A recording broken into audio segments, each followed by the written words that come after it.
June 29th. This is Daily Cards Live with Joe Roderick and Bob Ramsey. There we go. Hey, Rammer, we got a new intro guy now. I like that. Hey, and look at It's it. great to bring in professionals for Right. this outfit. It's a special Saturday show today. And look at this, Rammer, as you can see in the background behind us. I don't know if the camera can pick it up, though. We are here at Ballparks National. Rammer, your place out here, Lake of the Ozarks, and it has been swarmed over by a whole lot of Blue Jays this weekend. Every Blue Jays team short of Toronto is out here. No, you guys have brought your club down. Southern Illinois Blue Jays, we're delighted to have you at every age group that we've got going. It's really fun. That's the way to do it. If you're with a club, get it all organized and get the club to come down. Yeah, pretty much most of us staying at the same place, too, outside of those that have their own deal down here, Lake of the Ozarks. But so every time you walk outside at the resorts, there's Blue Jays everywhere doing stuff, lots of activities going around out there as well. And Rammer, you just gave me and my son, who did the intro for those that might not have caught that, you just gave us the grand tour of this place. And it's amazing out here. Like, I see the pictures, you talk about it all the time. But nice of you to say, I mean, you're a ball guy. yeah, you know what's good, and so we're trying. We're no, getting there. You see just the ballpark. I mean, field after field after field, and just the setup out here it's perfect for. I mean, the weather was in question, I think, this morning. Yeah, and it's going to turn out to be an absolutely beautiful day of baseball all around here. So this is just a fantastic place. Ballparks National. What the website is? Ballparksnational.com. All right, check it out for your travel ball team, your summer ball team, whatever organization you have out here, and check it out for. I mean, you still do stuff all summer. You guys have stuff in the summer and the fall. Oh, and yeah. I mean, there's plenty of stuff going. But remember, right there, about 100 feet from us, there's a wrestling ring because this weekend is ballin' and brawling weekend. On top of that, not only can kids watch wrestling during the day, the champions of each age group are going home with belts. I know it's the brainchild of my partner Jeff Vernetti. Of course, he's the master marketer and salesman, and he goes, "I want to do wrestling," and I go, "What? This is a baseball park." It's been our biggest seller every year of events that we run. Nice. The kids absolutely love it, and big kids like you. Yeah, I'm going to be. I'm looking forward to it. I know it starts at 1, and our first game today isn't until 3:30. So very much looking forward to watching that, along with just traveling field to field. Yeah. We're trying to keep an eye on Joe. So if any folding chairs go missing, we know Joe's going to swing one. No, I'm going Sting style. I got my baseball bat. I'm ready to go. Oh, yeah. Brother. Yeah.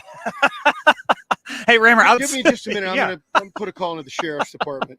Hey, outside of everything going on here at Ballparks National back in St. Louis at Busch Stadium, Cardinals did something last night that had never been done in the history of baseball ever before. You know the saying, go to the ballpark and you never know what you're going to see something new every night. Every time you go. Last night, Cardinals beat the Reds 1-0. The Cardinals' one run they scored was a sacrifice fly to Ellie De La Cruz. That's the only time in Major League history a game has ended 1-0 and the one run was scored on a sacrifice fly to a shortstop. You know, I know I had never seen that. I've seen it, and it's always similar in a play like that, where the shortstop's running away from the target. Yes, or you have somebody really fast that's going to test them, and the throw's not on the line. Yeah, there's not many in the game, and the Cardinals have one of them, but there's not many shortstops in baseball that throw a baseball as hard as Ellie De La Cruz. No, and you know what's interesting about saying you've seen it? Normally, when you see something like that, it's a shortstop or a second baseman. Sometimes the corner guys going into foul territory away from home plate. Yeah. And I have seen that before. Right.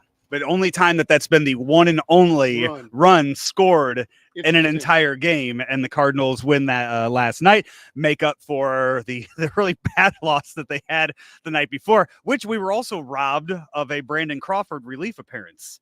That game. Of that new rule. Yeah, he was warming up, and they went from being down 8 runs to 7 runs, so you can no longer put a position player in there. So I don't like the rule, but I understand why they put it in, because it was getting sort of ridiculous with managers conceding games, and it was happening all the time. Yeah, it happened way too much in 22, and I think with baseball expanded the rosters.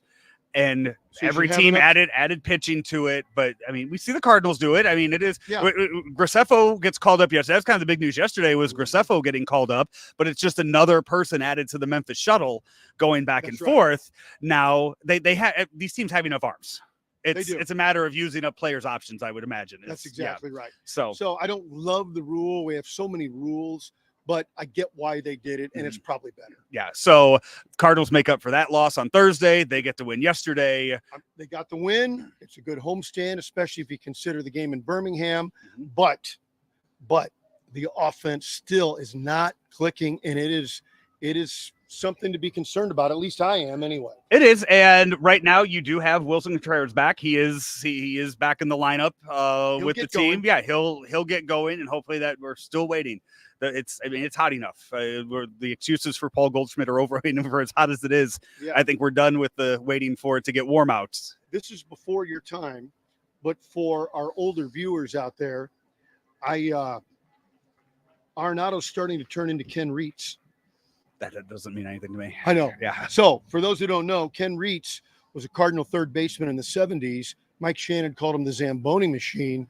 Won a Gold Glove. He should have won several that Mike Schmidt won. In fact, every time the late Ken Reitz, would run into Schmidt at an event, he would tell him, "Hey, how you doing with my Gold Gloves?" Nice.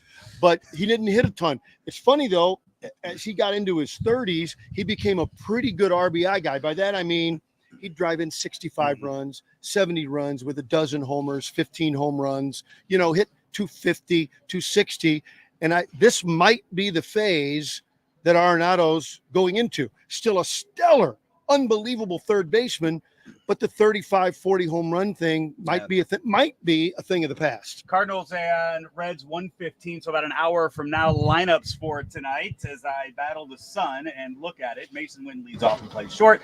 Alec Burleson in right field. Wilson, he made a nice diving catch yesterday. Yeah. Wilson Contreras back behind the plate today. He bats third, Goldie at first. Brendan Donovan, who made the home run saving catch to end the game last night, in left. Nolan Arenado at third. Nolan Gorman at second. Matt Carpenter DHs with Michael Ciani in center field. For the Reds, Jonathan India leads off and plays second. Ellie De La Cruz at short. Spencer Steele at first. Jake Fraley in right. Noelvi Marte is at third. Nick Martini DHing. Stuart Fairchild in center. Will Benson in left. And Austin Wins is behind the plates. It's a sunny gray day for the Cardinals. Almost 7 perfect innings in his last outing for the Redbirds. Would love to see another dominant performance out of him tonight. He's been great. Palante, it's funny. Palante and Liberatore, you never know what you're going to get. They're usually not mediocre. They're either going to be really good or really bad. And that's you and I talked the last show we did. We talked about how right now those two, if Liberatore puts up a performance like that, depending on what Palante you get, those are good fill-ins for that 5th spot, knowing that they're there.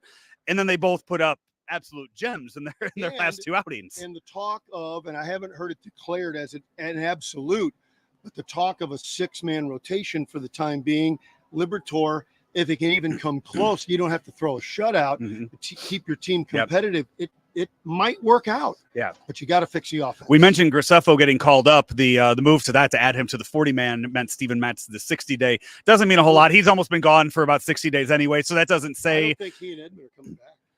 Yeah, the Edmund one. I don't think we've done a show since the Edmund injury. Sprained an ankle, and now they're kind of shutting him down. That's it's frustrating. It's frustrating for him. I feel bad for a guy that's losing an entire season. Yes, it's still such a head scratcher on the